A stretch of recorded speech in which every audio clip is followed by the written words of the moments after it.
It seems through all the empty space and useless information you've consumed in the in-between, you finally arrived at the place you were supposed to.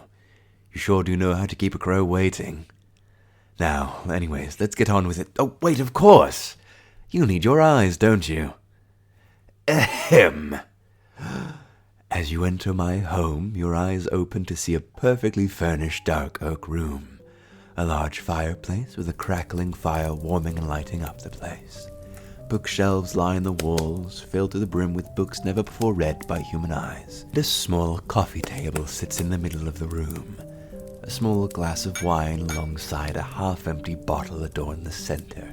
In front of the fire, next to the coffee table, stands a fancy, expensive velvet chair, sat upon by a well-dressed crow in a dark red silken dressing gown.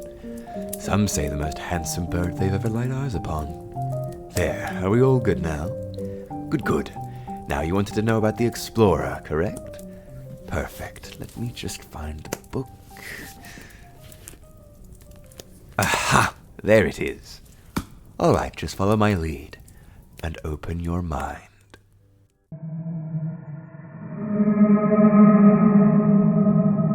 You are the Explorer. It's late in the evening, standing in front of the city gates of Ukweli. The people pass this large stone archway making busy. Going from building to building, the market stands decorating the streets are a source of constant loud rabble. This cacophony of human noise is something you find warm, maybe even a tad welcoming.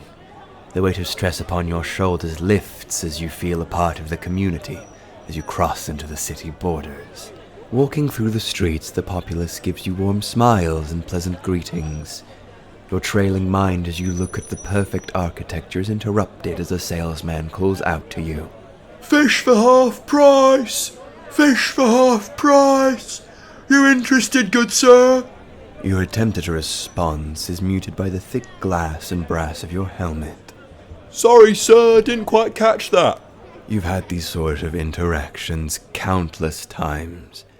You decide to simply give a thumbs down and walk by. You assumed your quest of finding a library would be easy, maybe a few signs here and there to lead your way. But after a few hours, you realize just how terrible this place really is. Roads split apart from each other almost constantly. Every few feet there's another crossroads. Everything is completely confused. The infrastructure here is terrible. There is no organization, no real goal as to where any of these roads go, yet everyone here navigates the roads perfectly.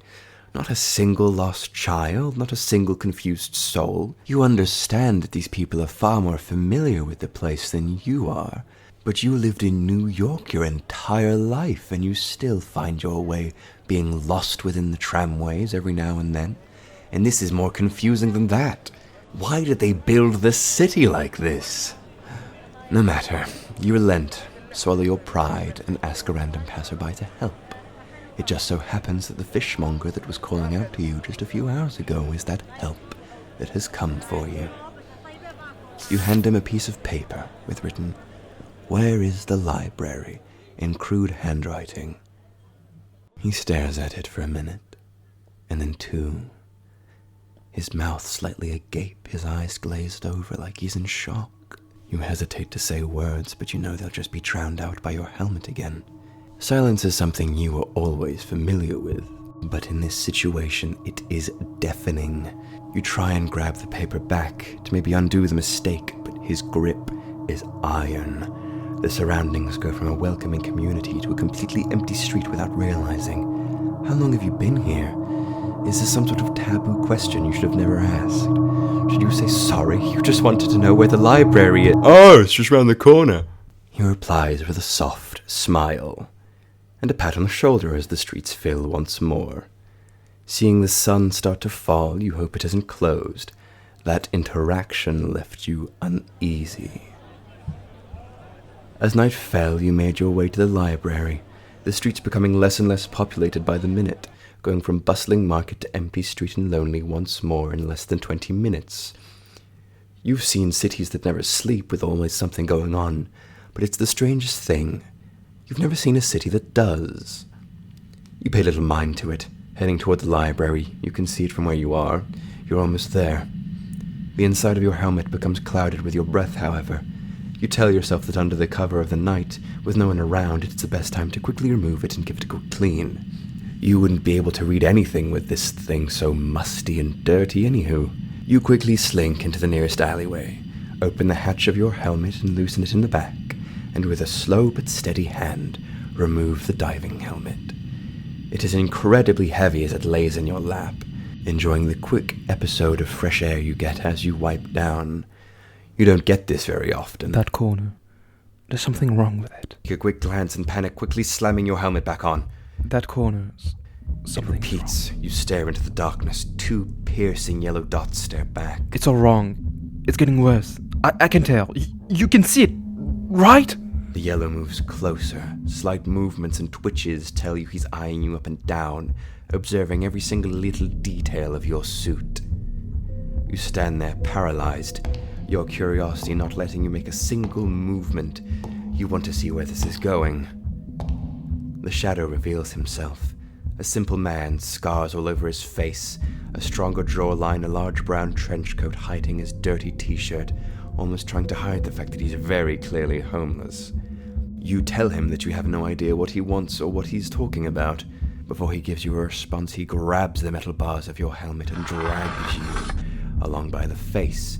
He shows you a small corner of a building where the wooden supports and cobblestone foundation meet. You ask him to let go of you and that you'd like to go. Look closer! He slams your helmet into the wall. Almost on instinct, you obey his order. Then you see it. The tiniest little mistake that unravels the entire web. The wood and stone aren't two distinct materials. In fact, none of this entire wall you stare at is a distinct material. It all melts together. It's all just one material, all pretending to be different, like body paint on skin. You lay your hand on the wall and it feels soft, almost squishy. The homeless man grabs at the metal bars of your face once more, and he stares at you with a sort of joy that feels unhinged slightly, a slight twitch to his eye as he stares at you. You want to see the full truth? You give in to your curiosity and give him a slight, hesitant nod. The man excitedly grabs a small flashlight from his pocket and then stares at you with bright yellow eyes. Once you see it, you can't unsee it. He repeats to himself over and over again, almost trying to reassure you and himself of something. As with one quick click, he turns on the flashlight and then slowly points it at the wall. Revealed in the light was horror incarnate. What once looked like wood and stone was truly flesh and bone, veins of all different colors intertwining to form a mockery of what a house looked like, what a wall looked like, all of it pulsating and growing with each second that passes, a large sack in the middle of the wall sticking out, holes covering the thing like a showerhead lily, emitting a glow of blue. Whenever you look at it, it gives you a headache. You're left still as the man turns the light off. What you want is for things to go back to normal, but they don't. You panic as you look around. You realize the roads you were walking on were large, pulsing veins. Each building, each and every one is this large mound of flesh with the perfect square silhouettes of buildings. These tight, almost restricting veins around all of them to keep them in shape like the truss of a slab of meat. You get lightheaded. You look everywhere for some sort of visual break, some escape, but there is none. Every place you remember a gate being to enter the city is now gone. As you look around, you slowly start to stagger.